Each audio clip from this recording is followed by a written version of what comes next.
Graça e paz aos seminaristas do nosso Seminário Teológico IBBC. Voltamos para mais um vídeo aula. Encerramos a aula anterior na carta de Paulo aos Romanos. Retomamos com a primeira carta de Paulo aos Coríntios. Nossa apostila número 2, a matéria é Epístolas Paulinas. O pecado abundava na cidade cosmopolita de Corinto, principal cidade da Grécia.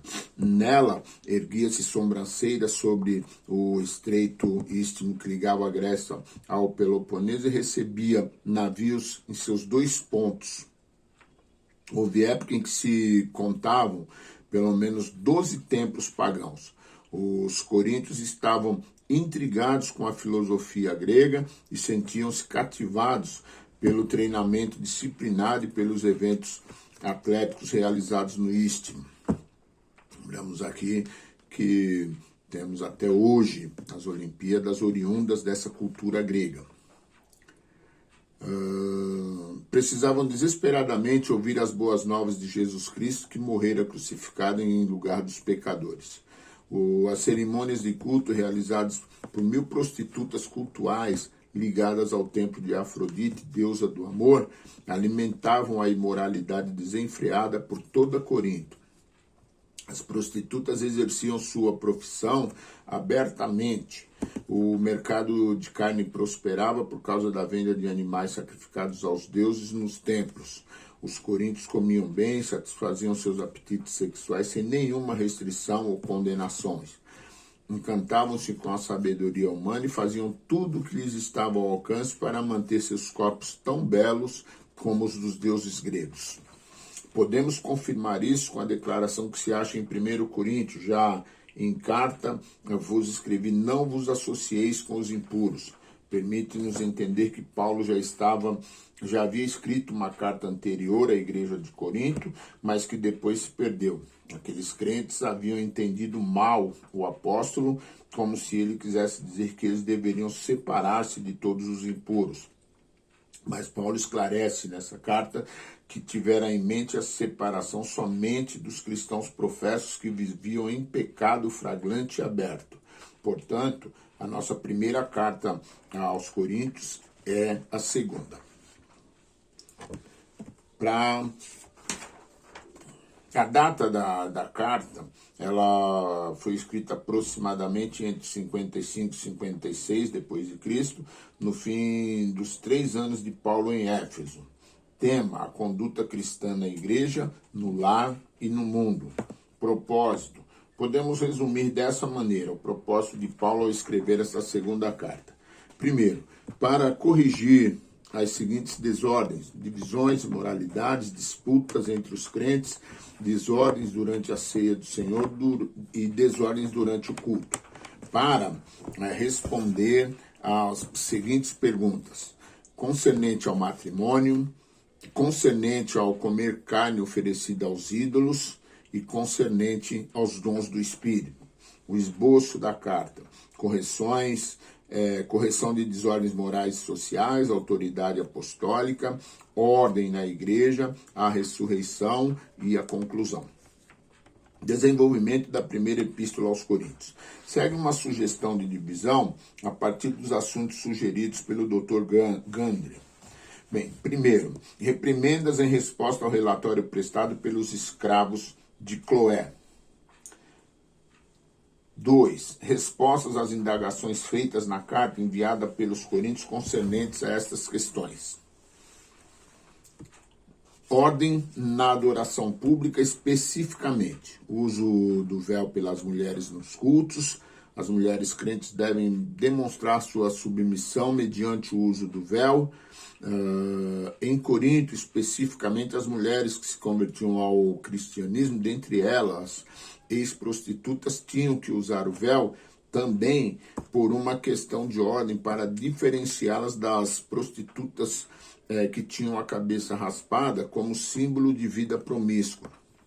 Nesse caso, a igreja que tinha neófitos que abandonara a prostituição também se precavia de ser associada a uma religião de meretrizes. Celebração da ceia do Senhor: todos devem participar juntos em espírito de reverência e exame próprio. e dons espirituais, sobretudo o falar em línguas. A igreja deveria dar menos importância ao falar em línguas e dar ênfase à profecia, mormente que o acompanhamento da virtude e do amor.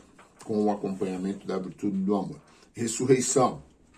A crença na passada ressurreição de Cristo e na futura ressurreição dos crentes é crucial para a fé cristã. A coleta, isso deveria começar imediatamente, a recolher a coleta para os crentes de Jerusalém, para que estivesse pronta para a chegada de Paulo. Observações concludentes consistem de exortações miscelâneas, saudações e notícias sobre Timóteo e Apolo. Nós encerramos, então, a carta aos Coríntios e entramos na segunda epístola aos Coríntios. Paulo escreveu esta epístola à igreja de Corinto aos crentes de toda a Caia, tendo ele fundado a igreja em Corinto. Durante sua segunda viagem missionária, manteve contato frequente com os coríntios por causa dos problemas enraizados naquela igreja. A sequência desses contatos e o contexto em que, segundo Coríntios, foi escrito são os seguintes. Depois de alguns contatos e correspondência com a igreja, nós temos registrado em 1 Coríntios, Paulo fez uma viagem a Corinto, cruzando o mar Egeu para tratar de problemas surgidos na igreja. Essa visita no período entre a primeira e a segunda carta aos Coríntios foi espinhosa para Paulo e para a congregação. Depois dessa visita, informes chegaram a Paulo em Éfeso de que seus adversários estavam atacando a sua autoridade apostólica em Corinto, tentando persuadir uma parte da igreja a rejeitá-lo. Diante do referido acontecimento, Paulo sentiu necessidade de fazer uma visita dolorosa a Corinto e voltar por causa dos conflitos entre ele e os crentes daquela igreja. Essa afirmação de que ele tenha feito uma visita à igreja, ainda que Lucas não a mencione em Atos, pode ser afirmada a partir da alusão feita por Paulo em 2 Coríntios, a uma terceira visita que faria àquela igreja. Diante da referida oposição, Paulo não titubeou, enviou Tito com esta carta e a orientação para disciplinar os líderes do motim, conforme pode ser constatado em 2 Coríntios. Ao mesmo tempo, expressar sua alegria em saber que a maior parte da igreja não foi contaminada com os revoltos. Pelo contrário, continuavam tendo Paulo em honra e autoridade apostólica, e lembrá-los de prepararem a oferta para os irmãos em Jerusalém. Pouco depois, ele viajou outra vez à cidade, permanecendo ali cerca de 3 meses.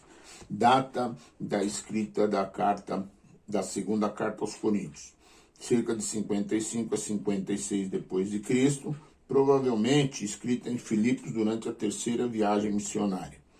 Tema: o conceito de Paulo acerca de seu ministério, conforme se vê no seu relacionamento com a igreja de Corinto. Propósito da carta: defender a autoridade apostólica de Paulo. Esboço: é excessivamente difícil analisar o livro, como diz certo escritor, é quase impossível analisar essa carta, que é o menos sistemático dos escritos de Paulo, assemelha-se a um rio africano.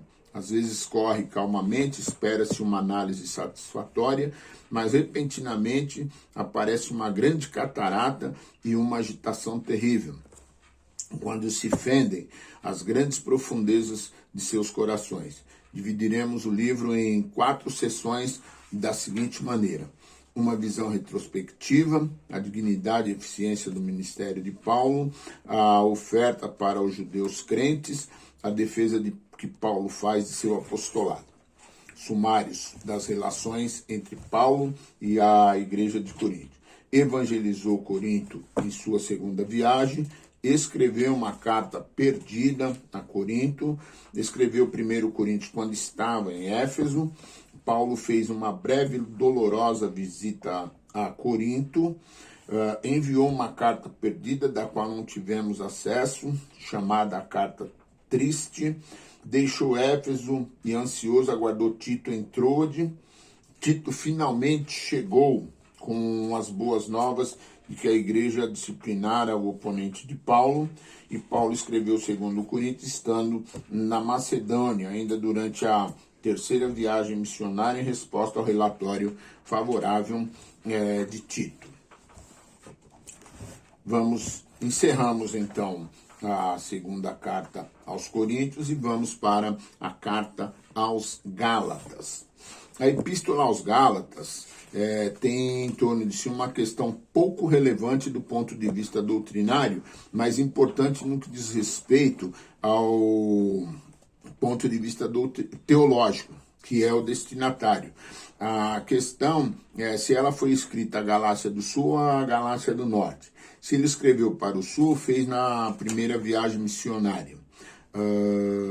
Se fez para o Norte, isso teria ocorrido somente depois do Concílio de Jerusalém, durante a segunda viagem missionária. A carta vai tratar o assunto principal de Gálatas é o mesmo debatido e resolvido em Jerusalém. Tal assunto implica uma dupla pergunta. A fé em Jesus Cristo como Senhor e Salvador é o requisito único para a salvação? É necessário obedecer a certas práticas e leis judaicas para se obter a salvação em Cristo? Essas são as duas questões principais. Bem, a data, por volta do ano 49 depois de escrito, foi escrita após a primeira viagem missionária de Paulo. O tema, a justificação e a santificação, não pelas obras da lei, mas sim pela fé em Cristo Jesus. Propósitos da carta: defender seu apostolado, argumentar que a salvação é somente pela fé sem obras e fundamentar os Gálatas numa liberdade cristã que evite tanto o legalismo como o antinomismo. Esboço: o apóstolo da liberdade, a doutrina da liberdade, a vida de liberdade. Sumário da epístola aos Gálatas. Introdução: argumentação autobiográfica em favor do evangelho da livre graça de Deus, argumento teológico em favor do evangelho da livre graça de Deus, advertência contra o antinomismo, liberdade cristã, o viver pelo Espírito e não segundo a carne, o amor cristão, a liberdade cristã. E a conclusão da carta se trata do contraste entre o temor que os judaizantes tinham da perseguição e seu orgulho jactancioso, por um lado, e as perseguições humilhantes sofridas por Paulo, por outro lado. Antinomismo é literalmente contra a lei, movimento que se opõe à lei judaica. Tá? Então nós encerramos a carta aos Gálatas e prosseguimos no próximo vídeo com a epístola aos Efésios. Que Deus abençoe a todos. Uma boa aula.